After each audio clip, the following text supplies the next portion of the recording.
A spider always looked simple to me. 8 legs, tiny body, builds a web, nothing special. But once I actually started digging into how a spider works, everything changed. I didn't expect to find a creature this over-engineered, this efficient, and this bizarre. Like there are species of spiders that can literally fly, drifting through the air on strands of silk like tiny parachutes, and some even crosses entire countries and oceans this way. The deeper I went, the more shocked I became at how much I never knew. Spiders are 400 million years old.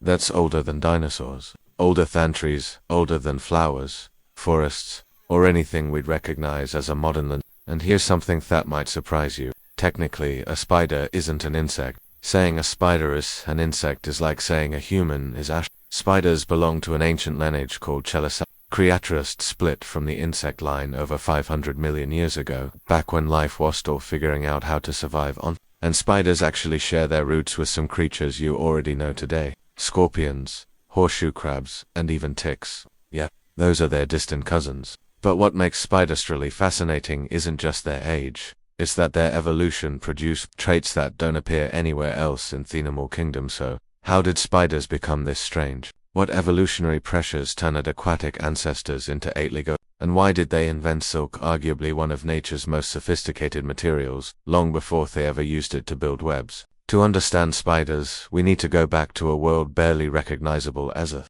Around 400 to 450 million years ago, during the Silurian and Devonian periods, life was making its first serious attempts to colonize land. The continents were barren rock and primitive plants. There were no birds, no mammals, no dinosaurs, just arthropods.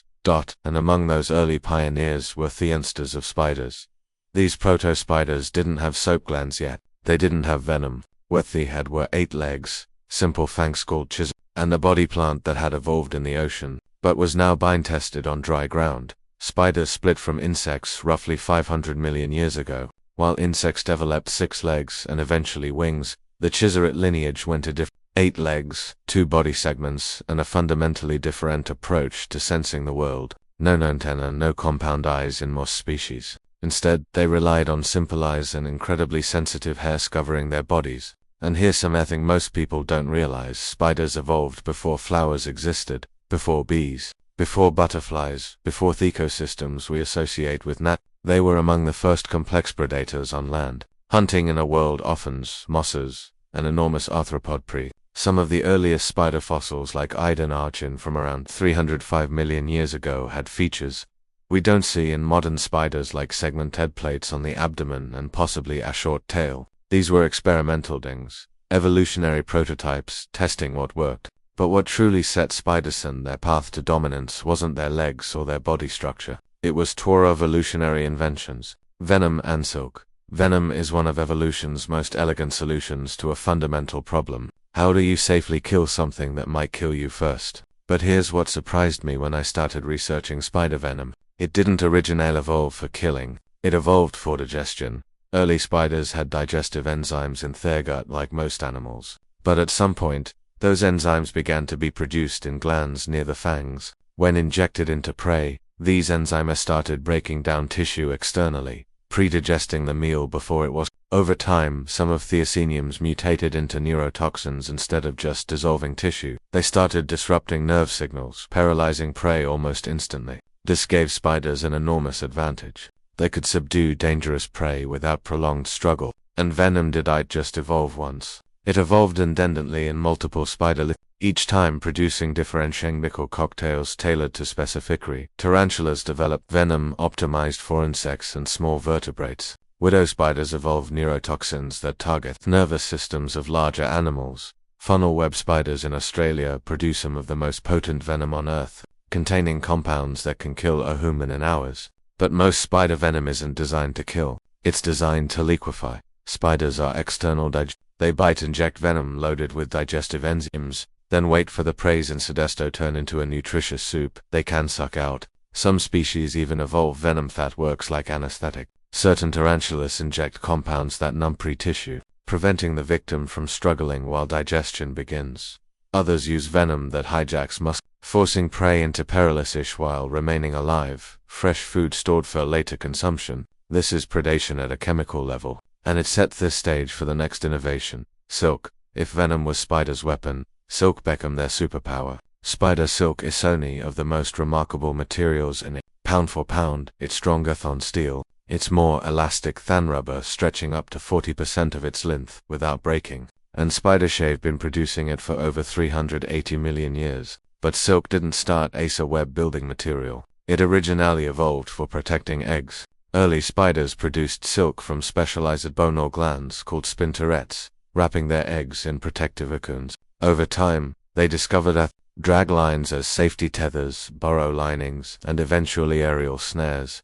Here's where it gets extraordinary. Modern spiders don't produce just one type of silk. They produce up to 7 different kinds, each with distinct properties. Dragline silk, the strongest, forms web. Capture silk comes coated in sticky droplets. Wrapping silk immobilizes victims. Each type comes from a different gland, and spiders switch between them depending on the golden orb weaver produces silk that literally glows golden. Darwin's bark spider maca silk, tougher than Kevlar, building webs that span rivers, some stretching over 25 meters. Some spiders abandon webs entirely for creative silk uses. Bolus spider spin single threads with sticky balls, swinging them like lassos to catch moths. Water spiders construct diving bells, underwater air chambers made of silk. Others use silk for ballooning, releasing strands into wind to travel hundreds of kilometers. But the most incredible thing about silk isn't its material properties. It's that spiders use it as an extension of their nervous system. A spider's web isn't just a trap, and this blew my mind. It's a full and sensory organ. When prey lands on a web, vibrations travel through silk strands like signals through a network. Music, spiders read these vibrations with extraordinary precision, identifying prey-species from vibration frequency, estimating size from movement amplitude, distinguishing between struggling prey, mating signals, and wind. Silk transmits vibrations incredibly. Each strand acts like a tuned guitar string, resonating at specific frequencies. Spiders monitor the entire structure simultaneously from the center or through signal threads. Research shows orb-waving spiders detect and locate prey in complete darkness using only vibrational cues. Different web designs optimize for different. Orb webs detect flying insects. Funnel webs amplify ground vibrations. Cobwebs confuse prey while providing multiple signal pathways. Here's something that surprised me. Manure weavers rebuild their webs daily. They tear down the old structure, consume the silk to recycle proteins, reclaiming roughly 90% of what they then build fresh webs optimized for current conditions. The web is temporary architecture, a disposable sensory interface rebuilt to maximize hunting efficiency. It's extended cognition made physical, allowing spiders to perceive their environment in ways their nervous system alone couldn't achieve. But the weird part is that the spider doesn't rely on the web to be its own body has features that are just as extreme. Spiders possess sensory and mechanical systems that seem almost engineered. Most spiders have 8 eyes, each serving different functions. But jumping spiders develop something extraordinary: telescopic retina. Their front-facing eyes have layered retinas that move internally, scanning environments with head movement. They perceive it through chromatic different light wavelengths focusing at different distances. They see ultraviolet wavelengths, invisible toes. This visual acuity allows jumping spiders to hunt without webs, pouncing from distances up to 50 times their body length. But that explosive leap reveals another bizarre feature: hydraulic legs. Spiders don't have extensor muscles. Instead, they pump hemolymph, their blood, into legs, creating internal pressure that forces joints to straighten. Its construction equipment principles, but miniaturized and biological. This hydraulic system provides incredible jumping power, but creates vulnerability.